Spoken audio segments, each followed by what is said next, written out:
If you need to add a new vehicle to your fleet and delete an old one at the same time, start by clicking IRS e-file. Then you'll choose the option on the left to e-file online now, or start your online return. Fill in step 1 as normal, just by filling in the blanks. Once they're all filled in, scroll down to the bottom and hit Save and Continue. Now here on step 2, this is where we're going to add the new to you vehicle. The first most important thing to do is to get this date correct up at the top. So what month are we adding this vehicle in?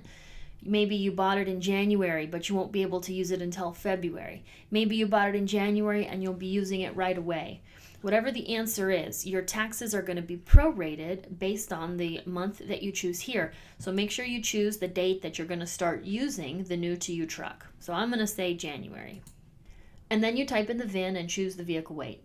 Now, very importantly here, you're not going to re-report any vehicles you have already paid tax on.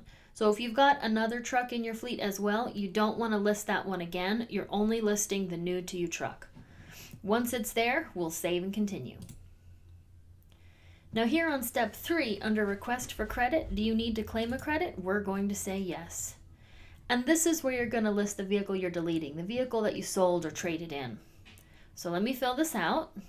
Now my disposal date here is the date that I got rid of that old vehicle, the date that I sold it, or the date that I traded it in. My reason is also really important. In this case, we're going to say that it was sold or traded. And what that means is that the IRS wants to know who this truck was sold or traded to. So you got to look on your bill of sale or some other kind of documentation to know what happened to the truck.